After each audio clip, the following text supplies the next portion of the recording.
આજે આપણે અભ્યાસ કરીશું પ્રવાહ વિદ્યુત પ્રકરણમાં આગળના મુદ્દાઓ. આજનો મુદ્દો છે ઓમનો નિયમ. હવે ઓમના નિયમનો ધોરણ 10 માં પણ અભ્યાસ કરી ચૂક્યા છીએ આપણે. આમાં નવું શું છે? ઓમનો નિયમ એ માત્ર ધોરણ 10 માં પરિચય હતો. હવે ઓમના નિયમ ઉપરથી આપણે ઘણા બધા દાખલા પણ ગણવાના છે. અને ઇલેક્ટ્રોસ્ટેટિક્સ યા ઇલેક્ટ્રોનિક્સનો જે કંઈ ભાગ જે છે ધોરણ 12 ભૌતિક વિજ્ઞાનમાં, એમાં આ બધા જે નિયમો છે એ બહુ બેઝિક નિયમો છે. એના પછી જ આપણે બીજા નવા નિયમોનો અભ્યાસ કરી શકીએ. ઓમનો નિયમ નું કથન અને ઓમનો નિયમ કેમ કહેવાય છે એક જર્મન સાયન્ટિસ્ટ જે હતા, જે ભૌતિક વિજ્ઞાની પણ હતા અને ગણિતશાસ્ત્રી, જેમનું પૂરું નામ જ્યોર્જ સાયમન ઓમ છે. એમના નામ ઉપરથી જ એમને જે નિયમની શોધ કરી, જે લોઝ જે બનાવ્યા, એનું નામ છે ઓમનો નિયમ. હવે ઓમના નિયમનું કથન શું કહે છે? નિશ્ચિત ભૌતિક પરિસ્થિતિમાં રાખેલા કોઈ વાહક પદાર્થમાં, કેવી પરિસ્થિતિ? કોઈ પણ પ્રકારની નિશ્ચિત ભૌતિક પરિસ્થિતિમાં રહેલા વાહક પદાર્થમાંથી વિદ્યુત પ્રવાહ વહેતો હોય ત્યારે તે વાહકના બે છેડા વચ્ચેનો વિદ્યુત સ્થિતિમાનનો તફાવત, જેને આપણે પોટેન્શિયલ ડિફરન્સ પણ કહીએ છીએ અને એને V તરીકે દર્શાવીએ છીએ. અને તેમાંથી વહેતો વિદ્યુત પ્રવાહ, જે કોઈ વાહક પદાર્થ જે છે એમાંથી વહેતો વિદ્યુત પ્રવાહ, એનો ગુણોત્તર હંમેશા માટે અચળ હોય છે. આવું કેવું? તો જોઈએ, જો અહીંયા જે અચળ છે ને, તો એને આપણે થોડું અલગ રીતે સમજીએ કે એ શું કહેવા માંગે છે કે વિદ્યુત સ્થિતિમાનનો તફાવત અને વિદ્યુત પ્રવાહ એકબીજાના સમપ્રમાણમાં છે. કેવા છે? સમપ્રમાણ. એટલે માટે આ રીતે આપણે લખી શકીએ કે V સમપ્રમાણ છે I. V સમપ્રમાણ છે I. હવે આ સમપ્રમાણતા દૂર કરવા માટે આપણે R નામનો અચળાંક લઈએ છીએ. R નામનો અચળાંક લઈએ છીએ.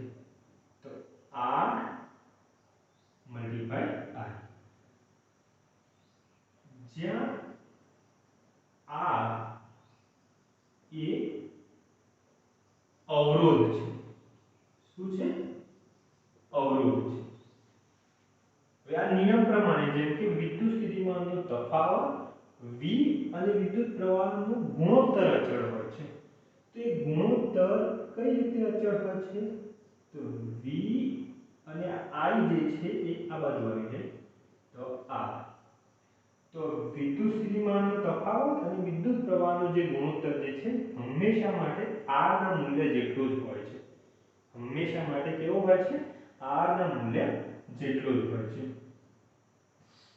હવે આ જે છે R એ જે છે એ અવરોધ છે. કોઈ પણ પરિપથમાં વિદ્યુત પ્રવાહને પસાર થવા માટે, જેમ કે એક નાનકડો અહીંયા પરિપથ હું દોરું છું કે અહીંયા આ એક સળિયો છે. હવે આમાંથી જે કોઈ પ્રવાહ પસાર થાય છે, આમાં R જેટલો અવરોધ લાગે છે. તો R જેટલો અવરોધનું જે મૂલ્ય જે છે V/I ના બરાબર હશે. કોના બરાબર હશે? V/I ના બરાબર હશે. તો આ R જે છે એ આ કોઈ પણ વાહક પદાર્થનો અવરોધ દર્શાવે છે. R શું દર્શાવે છે? કોઈ પણ વાહક પદાર્થનો અવરોધ દર્શાવે છે. હવે R જે છે, R એ તો એક ભૌતિક રાશિ છે. તો આનો એકમ શું થાય? તો R નો એકમ V/I ના પ્રમાણે, જો આ એકમ જે છે તો આનો એકમ શું થાય? V/I ના પ્રમાણે વિદ્યુત સ્થિતિમાનનો એકમ આપણે શું લઈએ છીએ? વોલ્ટેજ. અને વિદ્યુત પ્રવાહનો એકમ એમ્પિયર. તો આને શું કહેવાય? વોલ્ટેજ પ્રતિ એમ્પિયર. આ જ એકમને, આ જે એકમ જે છે એની સંજ્ઞામાં જ્યારે લખીએ તો V/A, એમ્પિયરનો A અને વોલ્ટેજનો V. હવે આ એકમને આ રીતે પણ આ એકમનું બીજું જે નામ જે છે ઓમ. ઓમ આ એકમને વોલ્ટેજ પ્રતિ એમ્પિયર ન કહેવો હોય તો બીજું શું નામ છે ઓમ. જે ઓમ નામના જે ભૌતિકશાસ્ત્રી હતા એમના નામ ઉપરથી જ આપો. તેની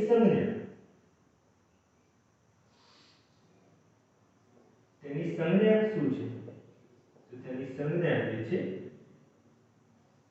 આ રીતનો ગ્રીક આલ્ફાબેટ છે. આ શું છે ગ્રીક આલ્ફાબેટ જેને ઓમ કહેવામાં આવે છે, જે અવરોધનો એકમ દર્શાવે છે. શું દર્શાવે છે? અવરોધનો એકમ દર્શાવે છે. આપણે અવરોધ વિશેની થોડી માહિતી મેળવી. હવે અવરોધ એટલે શું એને વ્યાખ્યાયિત કરવો હોય, એની વ્યાખ્યા મેળવવી તો શું?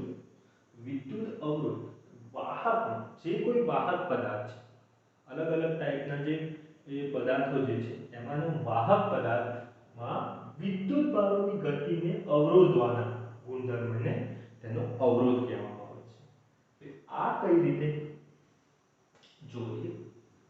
સામાન્ય એક સર્કિટ, એ એક વાહક પદાર્થ છે. આ જે પરિપથ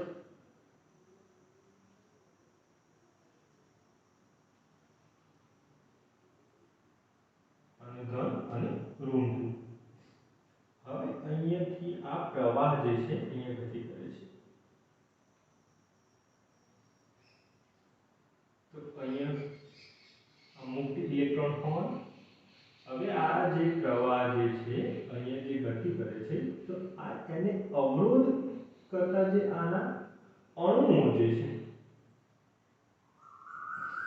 એ જેટલું વધારે અવરોધ ઉત્પન્ન કરશે એટલો એનો અવરોધ, આ વાહક પદાર્થનો અવરોધ વધારે, અને જેટલું ઓછો અવરોધ ઉત્પન્ન કરશે એટલું એ સારામાં સારું વાહક કહેવાય. સારામાં સારું વાહક કહેવાય. તો આ જે છે આપણે શું જોયું કે વિદ્યુત અવરોધની વ્યાખ્યા. હવે આપણે જોઈએ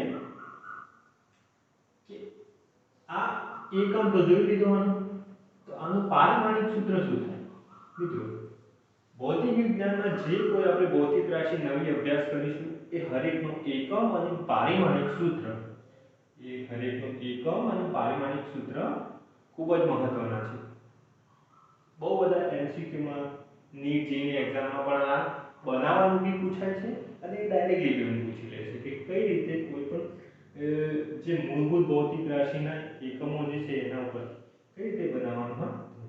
આ વિદ્યુત અવરોધની પારિમાણિક સૂત્ર છે તો m1 l2 t - 3 a - 2. તો આ રીતે યાદ રાખવાનું છે. તો m1 l2 t - 3 a - 2. આનું પારિમાણિક સૂત્ર છે. હવે આપણે વિદ્યુત અવરોધમાં વિદ્યુત ભારોની ગતિ કઈ રીતે અવરોધાય છે એ તો સમજીએ. પરંતુ એવું બી બની શકે કે કોઈ બીજા પરિબળના કારણે વિદ્યુતનો જે અવરોધ જે છે એના મૂલ્યમાં ફેરફાર થતો હોય. તો એવા બે પરિબળ આપણે લીધા છે. ધારો કે કોઈ એક પદાર્થ આપણે લંબચોરસ જેવો વાહક પદાર્થ લીધો કે જેની લંબાઈ l છે અને ક્ષેત્રફળ તેના આડછેદનું ક્ષેત્રફળ a જેટલું છે. હવે આ જે લંબચોરસ વાહક પદાર્થ જે છે તો એને આપણે એક પરિપથથી એક બેટરી દ્વારા જોડી દીધું. આની અંદર જે પ્રવાહ પસાર થાય છે તો એના કારણે આ v/i = r આ રીતનું આપણને મૂલ્ય મળે છે જ્યારે આ એક જ લંબચોરસ વાહક પદાર્થ છે. કેવું છે? એક જ લંબચોરસ વાહક પદાર્થ છે.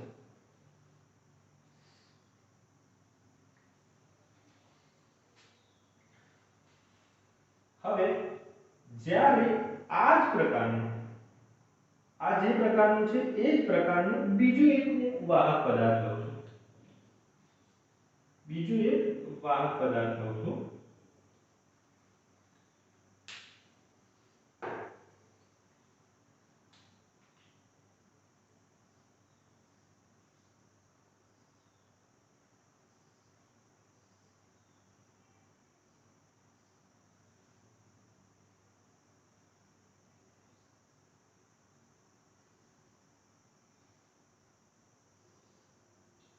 આ એક વાહક પદાર્થ, એની જોડે જ એટલી જ લંબાઈનો બીજો એક વાહક પદાર્થ જોડી દઉં છું. હવે આપણે અહીંયા કરવાનું શું છે, આપણે એ જોવાનું છે કે શું આ વાહક પદાર્થની જો લંબાઈમાં વધારો કરવામાં આવે તો તેના અવરોધના મૂલ્યમાં વધારો થાય છે કે નહીં. તો અહીંયા આપણે જોયું કે વિદ્યુત સ્થિતિમાનનો તફાવત V મળે છે અને તેમાંથી પસાર થતો વિદ્યુત પ્રવાહ I છે. તો એ જે મૂલ્ય જે છે એનું અવરોધનું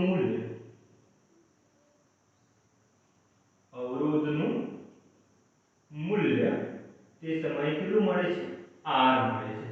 હવે આ જે વાહક પદાર્થ જે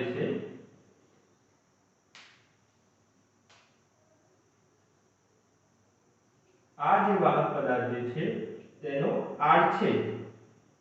તેનો આડછેદનું ક્ષેત્રફળ a જેટલું છે અને એની લંબાઈ અહીંયા સુધી l અને આ જે છે l. તો આ ટોટલ કેટલી થઈ, 2l જેટલી થઈ. તો આને આપણે બેટરી સાથે જોડતા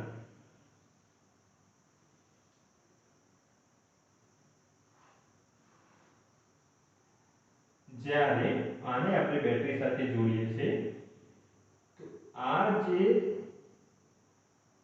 આ મૂલ્ય જે છે, હવે આ એક જ હતું અહીંયા વાહક પદાર્થ અને અહીંયા બે થયા. તો આ જે અહીંયા જે અવરોધનું મૂલ્ય મળશે એ બે લંબચોરસના જોડાણનું છે એટલે કોમ્બિનેશન. તો આ કોમ્બિનેશન આપણે એ રીતે દર્શાવશું. તો આ અવરોધ જે છે બે લંબચોરસના જોડાણથી મળે છે.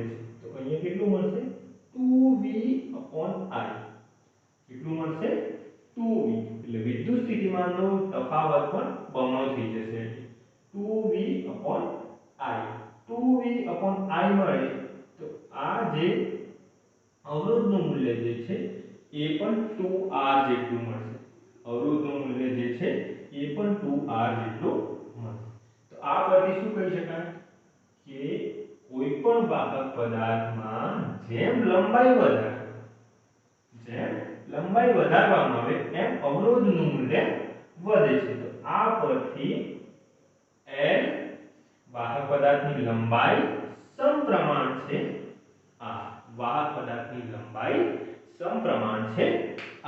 તો કોઈ પણ વાહક પદાર્થની લંબાઈ એના અવરોધના સમપ્રમાણમાં હોય છે. હવે આપણે બીજું એક પરિબળ જોઈએ, લંબાઈના સમપ્રમાણમાં અવરોધનું મૂલ્ય મળે. એ તો આપણે સંબંધ જોઈ લીધો. હવે જો આ જે વાહક પદાર્થ જે છે એનું આડછેદનું ક્ષેત્રફળ અડધું કરવામાં આવે તો શું અવરોધ ઉપર કોઈ ફરક પડે છે, નહીં. તો અવરોધના મૂલ્ય પર કોઈ ફરક પડે કે નહીં એ વસ્તુ જોવાની છે. તો જેમ કે આપણે સૌપ્રથમ જે લંબચોરસ વાહક હતો એના પરથી જે મૂલ્ય મળ્યું v/i = r. હવે આ જે વાહક પદાર્થ જે છે એને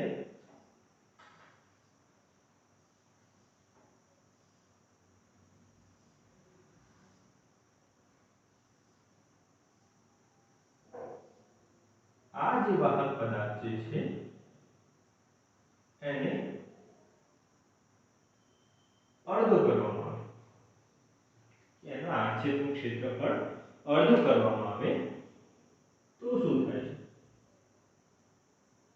તો આ a/2 અને આ પણ a/2. લંબાઈ l જ રાખવાની છે, લંબાઈમાં કોઈ વધારો કરવાનો નથી. તો આ જે ભાગ જે છે આટલો આ નાનો ભાગ જે છે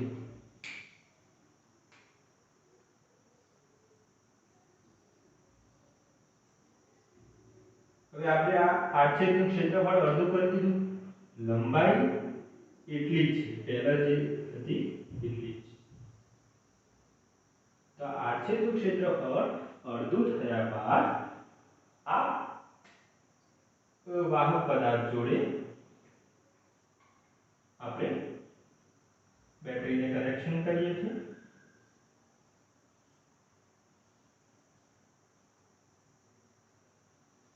તો અહીંયા શું થાય, તો વિદ્યુત સ્થિતિમાનનો તફાવત જે છે એનું મૂલ્ય v જેટલું જ રહે છે, પરંતુ આ વાહક પદાર્થમાંથી પસાર થતો જે પ્રવાહ જે છે એ અડધો થઈ જાય છે.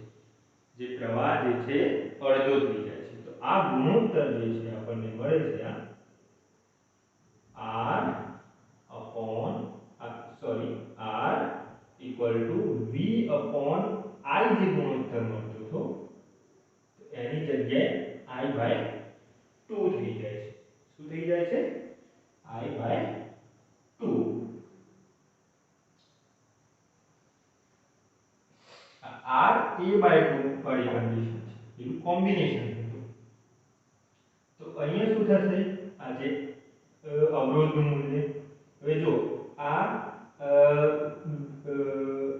જે છે 2 એ છેદના છેદમાં છે એટલે ઉપર અંશમાં જતો રહે, તો 2v upon I આ રીતે લખી શકાય. અગર જો આ રીતે લખી શકાય તો આ 2r થઈ ગયું, આ તો શું થઈ ગયું 2r. તો આના પરથી શું કહી શકાય કે જેમ આડછેદનું ક્ષેત્રફળ નાનું તેમ અવરોધનું મૂલ્ય વધારે, જેમ આડછેદનું ક્ષેત્રફળ નાનું તેમ અવરોધનું મૂલ્ય વધારે.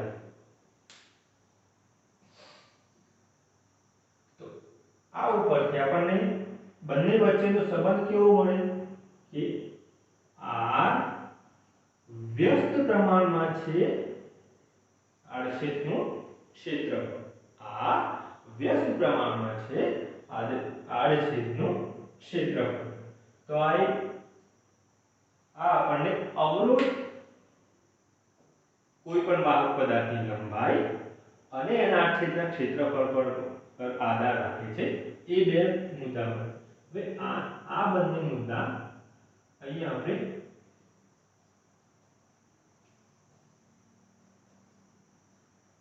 લઈ લીધા. અહીંયા કેમ લીધા? કારણ કે આના ઉપરથી ખૂબ જ મહત્વનો એક ગુણધર્મ, આજે વિદ્યુત અવરોધ એ અવરોધ વાળો જે ગુણધર્મ જે છે ને એને કહેવામાં આવે છે અવરોધકતા. શું કહેવામાં આવે છે? અવરોધકતા. તો આ વિશે આપણે હવે અભ્યાસ કરવાનો છે. હવે આપણને આ બે પ્રકારના સમીકરણ મળ્યા. વાહકની લંબાઈ સમપ્રમાણમાં છે વાહકના અવરોધ અને વાહકનો આડછેદનું ક્ષેત્રફળ વ્યસ્ત પ્રમાણમાં છે વાહકના અવરોધ. તો જો આ બંને જે છે એ વાહકના અવરોધ જોડે સંબંધ દર્શાવે છે, તો બંને સમીકરણને એક સાથે ના લખી શકાય. તો વાહકનો અવરોધ R સમપ્રમાણ છે L upon A. આ રીતે લખી શકાય. હવે આ સમપ્રમાણતા દૂર કરવા માટે સમપ્રમાણતા અચળાંક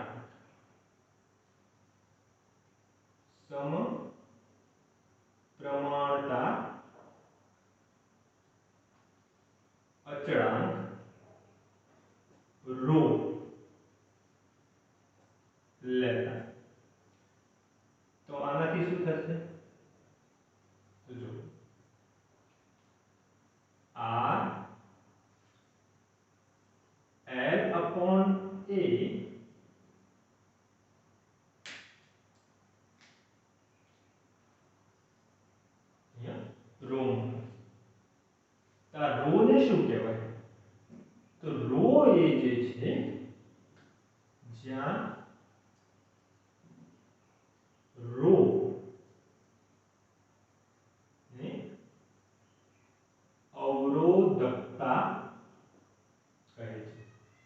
આવે છે અવરોધક.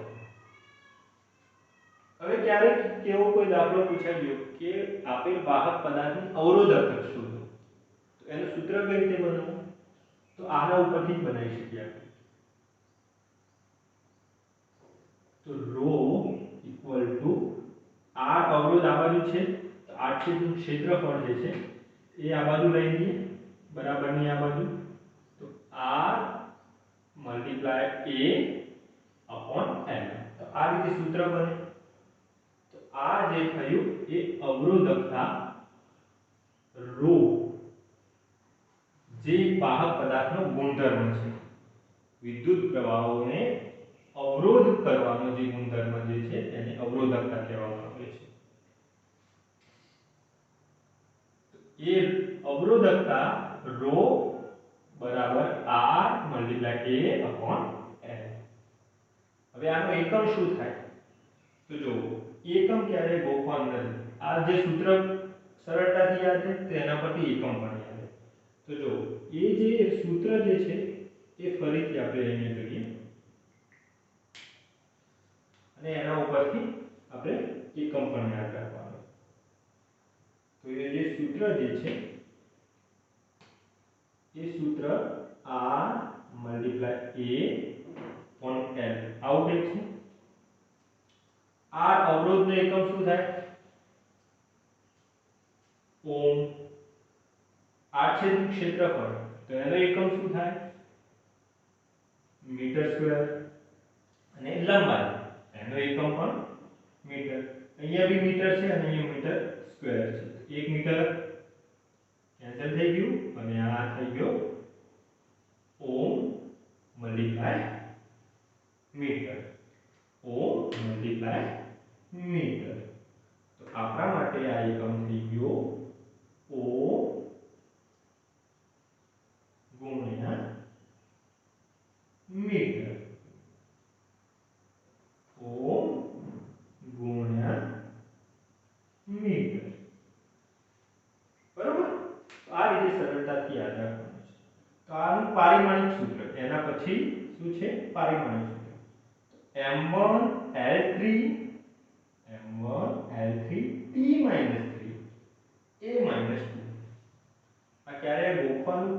ઘણા બધા મિત્રો એવું કરે છે કે આ ઉપરનો નંબર જે છે ને 1 3 -3 - નીચે તો ક્યાં ભૂલી ગયા તો -2 આ માઈનસ t ઉપર લગાવી દીધું અને t ઉપર -2 લગાવી દીધું અને a ઉપર -3 લગાવી દીધું. તો ખોટું પડે. તો નીચેનો જે આલ્ફાબેટ જે છે જે મૂળભૂત ભૌતિક રાશિ દર્શાવે છે. m for mass, l for length, t for time અને a ફોર ઇલેક્ટ્રિક કરંટ, વિદ્યુત પ્રવાહ. તો એનો એકમ શું છે? એમ્પિયર. તો એ મૂળભૂત એકમો જે છે એ દર્શાવે છે, માટે સરળતાથી યાદ રહે એવા છે. આ પારિમાણિક સૂત્ર છે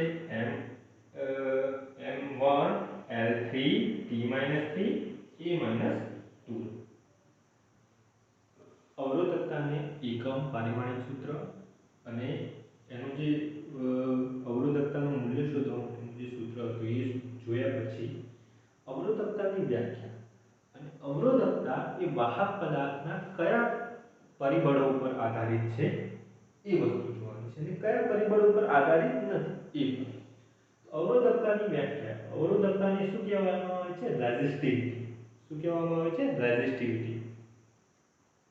અને અવરોધને શું કહેવામાં આવે છે? તો અવરોધને રેઝિસ્ટન્સ કહેવામાં આવે છે. એટલા માટે જ આપણે એનું સિમ્બોલ R તરીકે લઈએ છીએ. ચલો એની રેઝિસ્ટિવિટી મતલબ કે અવરોધકતાની વ્યાખ્યા જોઈએ. હવે અવરોધકતા જે છે એનું સૂત્ર મેળવવા માટે આપણે બે વસ્તુઓ ઉપર મતલબ કે વાહક પદાર્થના બે પરિબળ ઉપર આપણે ધ્યાન એના ઉપર ધ્યાન કેન્દ્રિત કર્યું હતું, જે હતી લંબાઈ અને એનું આડછેદનું ક્ષેત્ર. એના ઉપરથી અવરોધના મૂલ્યનો તફાવત આપણને જોવા મળે, જેના પરથી આપણે અવરોધકતાનું સૂત્ર મેળવ્યું. તો એ જ બંને પરિબળનો ઉપયોગ કરીને અહીંયા વ્યાખ્યા આપણને મળે છે. જેમ કે એકમ લંબાઈ અને એકમ આડછેદનું ક્ષેત્રફળ, એકમ લંબાઈ અને એકમ આડછેદનું ક્ષેત્રફળ ધરાવતા સુવાહકના અવરોધને શું કહેવામાં આવે? સુવાહકના અવરોધને અવરોધકતા અથવા વિશિષ્ટ અવરોધકતા કહેવામાં આવે છે. અવરોધકતા પણ કહેવામાં આવે છે અથવા તો વિશિષ્ટ અવરોધકતા પણ કહેવામાં આવે. હવે અવરોધકતા નો મૂલ્યનો આધાર કઈ કઈ બાબતો ઉપર આધાર રાખે છે અને કઈ બાબતો ઉપર આધાર નથી રાખતો એ વસ્તુ જોવાની છે. અવરોધકતાના મૂલ્યનો આધાર સુવાહકના દ્રવ્યની જાત, સુવાહક દ્રવ્યની જાત, જેમ કે જે વાહક પદાર્થો છે તો કોપર, એલ્યુમિનિયમ, સિલ્વર, તો આ પદાર્થ કેવા છે? વાહક પદાર્થો. એ કયા પ્રકારનું વાહક પદાર્થ છે? કોપર છે, એલ્યુમિનિયમ છે, સિલ્વર છે. તેનું તાપમાન જ્યારે એની અંદરથી વિદ્યુત પ્રવાહ પસાર થતો હોય તો એની અંદરથી હીટ કેટલી જનરેટ થાય છે? તો હીટ જનરેટ થશે તો તાપમાન પણ વધશે અને એના ઉપર લાગતું દબાણ, આ ત્રણ બાબતો ઉપર અવરોધકતા આધારિત છે. પરંતુ કઈ બાબત ઉપર આધારિત નથી? તેના પરિમાણ ઉપર આધારિત નથી. હવે આપણે જોઈએ કંડક્ટન્સ, વાહક. વાહકત્વ શું છે? વાહકત્વ તો અવરોધના વ્યસ્તને વાહક કહેવામાં આવે છે. આ કઈ રીતે?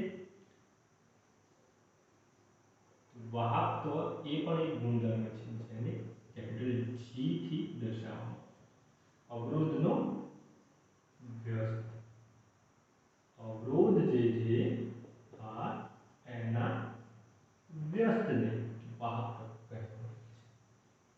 તો આનો એકમ શું થાય? આનો એકમ જો અવરોધનો એકમ શું છે? ઓમ. અવરોધનો એકમ શું છે? ઓમ. તો એનો ઓમનો વ્યસ્ત, તો આ રીતે લખી શકીએ આપણે. અને આ ઓમનો જે વ્યસ્ત જે છે ને એને પણ આમ લખાય છે. આ પણ એક ગ્રીક આલ્ફાબેટ છે. આને ઉલટો કરી દીધો તો આ જે સંજ્ઞા જે છે આ સંજ્ઞાને મોહ કહેવામાં આવે છે. શું કહેવામાં આવે છે? મોહ. છે ને વિચિત્ર નામ. તો આ ગ્રીક આલ્ફાબેટ જ આપણે ભૌતિક વિજ્ઞાનમાં સૌથી વધુ ઉપયોગ કરવાના છે. સંજ્ઞામાં, એકમમાં, બધી રીતે. આ જે મોહ જે છે એને સિમોન કહે છે. શું કહેવામાં આવે છે? સિમોન, જેને S તરીકે દર્શાવવામાં આવે છે. શું કહેવામાં આવે છે? સિમોન, જેને આપણે મોહ કહીએ છીએ. તો આ વાહકત્વનો એકમ છે. એનું પારિમાણિક સૂત્ર તો m-1 l-2 t3 a2. ફરીથી એક વખત m-1 l-2 t3 a2. તો આ રીતે વાહકત્વ જે બીજો એક વાહક પદાર્થનો ગુણધર્મ છે. કોઈ પણ પદાર્થમાંથી વિદ્યુત પ્રવાહ વહન કરવાની જે ક્ષમતા છે એ વાહકત્વ, એને શું કહેવાય? વાહક. તે અવરોધના વ્યસ્ત પ્રમાણમાં હોય છે. જેટલું વાહકત્વ વધારે એટલો અવરોધ ઓછો હશે, જેટલો અવરોધ વધારે એટલું વાહકત્વ ઓછું હશે. આના પહેલા આપણે જોયું અવરોધના વ્યસ્તને વાહક કહેવામાં આવે છે. એ જ રીતે અવરોધકતા શું કહેવાય? અવરોધકતાના વ્યસ્તને વાહકતા કહેવાય. પહેલા આપણે જોયું કે અવરોધનો જે વ્યસ્ત હતો, અવરોધનું જે વ્યસ્ત હતો એને વાહકત્વ